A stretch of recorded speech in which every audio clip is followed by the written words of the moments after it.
Welcome. Quistis here. Here is a quick boss guide for the upcoming LUFENIA and event Queen of the Charm Heretics. The featured LD units are the adorable twins, Lann and Reynn from World of Final Fantasy, Garland from Final Fantasy I, Rosa from Final Fantasy IV and lastly, Sabin from Final Fantasy VI. This event also marks the debut of Lann and Reynn's LD along with BT realizations for Garland and the twins. We will be fighting a Lamia Queen which have 19 million HP. Accompany her is a Warrior of Light and Pinlo Mannequin which has 2.5 mil HP each. The turn requirement is 75. The HP requirements is 20,000. Before I continue further, here is a small disclaimer clause for the video. The guide is written based on the time that the Heretics event was released for the Japanese version. Please do note that it is possible that the boss fight mechanics might differ when the actual event is released in global. Firstly, let's go through the LUFENIA and Orb Conditions. The LUFENIA and Orb Conditions for the fight requires you to deal 850,000 HP damage in one turn with one character. The orb will be activated at the start of the fight threshold with the counter of 10. It will be cancelled once the boss HP dropped to 49%. Unfortunately, there isn't a lot of units that fulfill the orb requirements easily. The recommended orb helpers are definitely the twins and you just need their LD as long as their Mirage S and Mirage L buff are maintained. Other abilities that can achieve the targeted HP requirements is a BT finisher. Technically, they are all the 8 BT plus units that have released so far. As the thresholds are tight, auras that increases damage dealt are important. BT auras from Garland, Ishtala, Bartz, and Yuna are great. As more brave damage dealt equates to more HP damage, you can also overpower the units with the Rainbow Brave Damage Enabler, Setzer, or the recently released Kate Sith. Although untested, I believed that Core should assist to help the unit with his linked strike mechanic. Once you have set up the auras and combined it with HP damage up debuffs, the following unit shouldn't have any issue in hitting the orb conditions. Examples are Ace, Zidane, Vayne, Cloud of Darkness, Strago, Reigns, Zac, and Vivi. HG armor is important and you are able to blue them, it will help a lot. As the skills that hit the cap are scarce, it is best to save them when the orb is low. If you still have problems in meeting the orb conditions, using a Lann and Reynn friend will help a lot.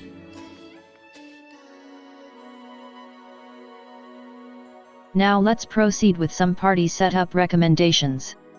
Recommended calls abilities. To ensure that you are able to constantly break them, it is important to inflict defense down debuffs. Example of calls abilities that inflict defense down calls are Ferris, Jack, Titus. As the boss has a huge amount of HP damage up debuff calls like Kareza May, Gabrinth, Ignis are useful. Although a bit trickier to use, aura type HP damage up calls like Queen and Kimari are also viable. Next, I will be covering units that will be useful to handle the fight mechanics.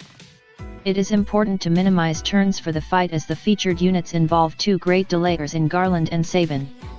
You can delay the boss from having turns with Garland, Cypher, Tifa, Sabin, Sync, Ishtala, Cloud, Lightning, and Quistis.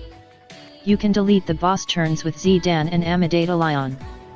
Units can deal unbreak and rebreak like Vayne, Strago, Cloud of Darkness, Arden, Arania, and Titus are also good options. The boss is weak versus magic, so choose magic-based units to take advantage of the weakness. Like all other LUFENIA Plus, it is important to bring the correct support to boost your damage.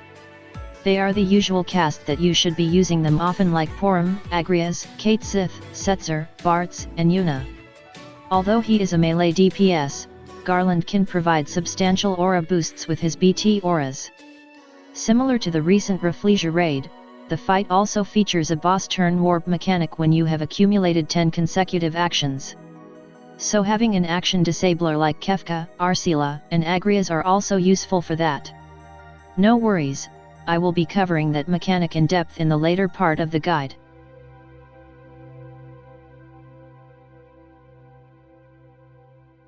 Before I going with the details of the boss mechanics, here is a quick overview for the fight. Basically, the fight can be divided into two phases: the orb phase and non-orb phase. Throughout the fight, the boss had a turn mechanic that trigger when you accumulate 10 consecutive actions. If you trigger it, the boss will cleanse all debuffs and warp their turn right after the unit that triggers it. It can be disastrous if the orb is low. If you have no choice but need to trigger it, try to kill one of the mannequins, so the boss will waste its turn to revive the dead mannequin. The first phase covers from the start of the fight till the 49% HP threshold while the LUFENIA and orb is active.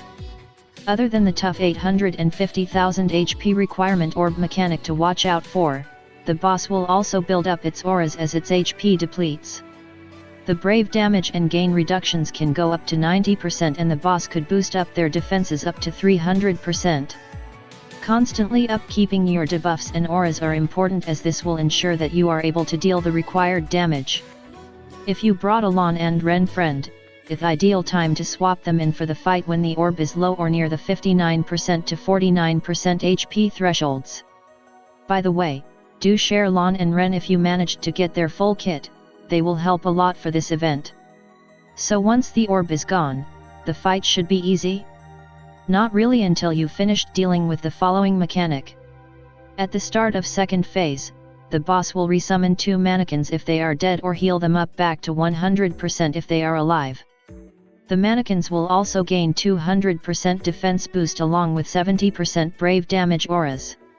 It is best to save your summon or burst phase when you are about to trigger the threshold. Avoid trigger the threshold with the 10 consecutive action penalty. Once the mannequins are gone, it is time to finish up the fight. Now let's proceed with the boss mechanics proper. Like the previous LUFENIA Plus fights, the boss will gain big stats boosts, brave damage, and brave gain reduction auras when you deplete their HP to a certain threshold. The threshold's trigger for this fight is at the start of the fight, 79% HP threshold and 49% HP thresholds. At the start of the fight, it will boost its defense by 200%. At 79% HP threshold, it will further boost the defense to 300%. The maximum brave damage reduction auras is 90%. The maximum brave gain reduction auras are 90%. When the 79% HP thresholds are triggered, if one of the mannequins are dead, the boss will revive the dead mannequin. At the 49% HP threshold, the orb will be deactivated for good. That's the good news. The bad news is that the boss will revive the mannequins or heal them back to 100% if they are alive. This revival phase is different from the usual arise as the mannequins will also gain 200% defense boost along with 70% brave damage reduction aura. However, killing them will result the boss get inflicted with 50% defense down debuff along with a 50% brave damage up debuff for 1 turn. Use that to your advantage. However, you will still need to watch out for 10 consecutive turn warp mechanic along with the LUFENIA plus orb conditions while navigating through the thresholds.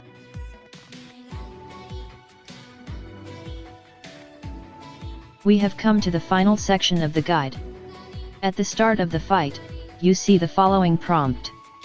Lamia Queen's turn rate instant after 10 consecutive turns.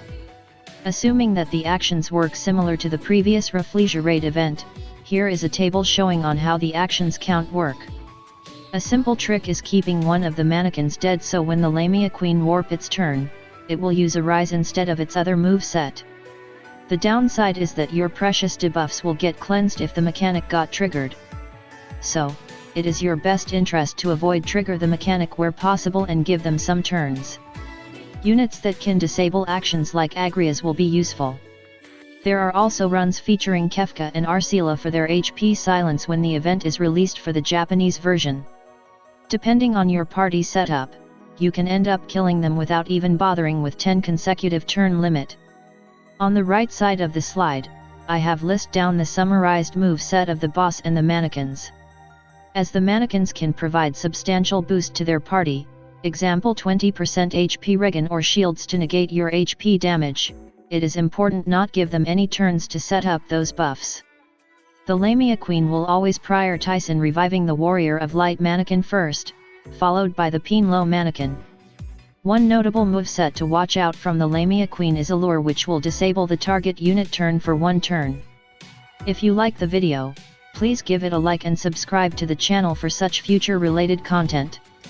I have come to the end of my overview. Good luck for the event. Bye.